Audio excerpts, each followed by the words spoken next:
தொடர்ச்சியா திரும்ப காவல் நிலையம், அதே காவல் நிலையம் 65 லட்சம் ஊழல் பண்ணிருக்கா. எப்படி எனக்கு ஆசிரியர் வேலை வாங்கி தர்றேன், விஓக்கு வேலை வாங்கி தர்றேன், எனக்கு வந்து தலைமைச் செயலகத்துல ஒரு ஐஏஎஸ் கலெக்டர் பழக்கம் இருக்காங்க, இவங்க மூலம் உங்களுக்கு வேலை வாங்கி தரேன்னு சொல்லி சொல்லி சொல்லி அப்பாவி நிறைய பேரோட காசை கைவிட்டு வாங்கி அந்த குடும்பத்தையே தெருவில் வச்சிருக்கா.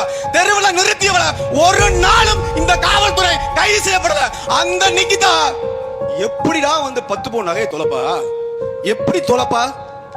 தொலைக்கிறதுக்கு சாத்தியக்கூறு இருக்கா? வெறும் 500 ரூபாய் பிரச்சனை, அதுல ஈகோ பிரச்சனை ஆயிருச்சு. இந்த பிரச்சனையில நான் எவ்வளவு பெரிய ஆளு, நீ எனக்கிட்டே மோதிக்கிட்டியா? இதுதான் வெரி சிம்பிள். இத நோக்கிய நகரல எவனுமே.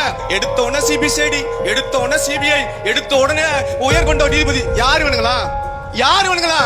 ஒரு ஐபிஎஸ் அதிகாரி, ஒரு ஐஏஎஸ் அதிகாரி, இவன் தான் பல்வேறு துறைகளை நிக்கிறான். ஒரு ஐபிஎஸ் அதிகாரி தான் சிபிஐ டைரக்டரா இருப்பான், ஒரு ஐபிஎஸ் அதிகாரி தான் ஒரு துறை டைரக்டரா இருப்பான், ஒரு ஐபிஎஸ் அதிகாரி தான் ஒரு மாவட்ட கண்காணிப்பாளர் இருப்பான். இவனுங்களை வழக்க விசாரிச்சா எப்படா நீதி வரும்? இந்த மாதிரி பிரச்சனைக்கு தொடர்ச்சியா நம்ம குரல் கொடுத்துட்டு இருக்கோம். காவல்துறை செய்யக்கூடிய அட்டூழியங்களை, காவல்துறை பண்ணக்கூடிய கஸ்டோடி டெத்துகளை விசாரிக்கிற தனி ஒரு குழு அமைக்கணும். இந்த காவல்துறைக்கு இந்த விஷயத்துக்கு சம்பந்தமே இருக்கக்கூடாது. ஏனென்றால் இவர்கள் இந்த அட்டூழியத்தை செய்ய வேண்டும் என்றால் இந்த துறை தான் அவர்களுக்கு என்ன பண்ணணும், கண்காணிக்கப்படணும். எப்படி நீதித்துறை ஒரு தனி குழுவா, காவல்துறை ஒரு தனி குழுவா, வருவாய்த்துறை ஒரு தனி குழுவா, அப்படி இருக்குது போல காவல்துறை அட்டூழியங்களை நாம் சொல்ல வேண்டும் என்றால் தனி குழு அமைக்கப்பட வேண்டும். குறைந்தபட்ச நீதி கிடைக்கும், குறைந்தபட்ச நீதி.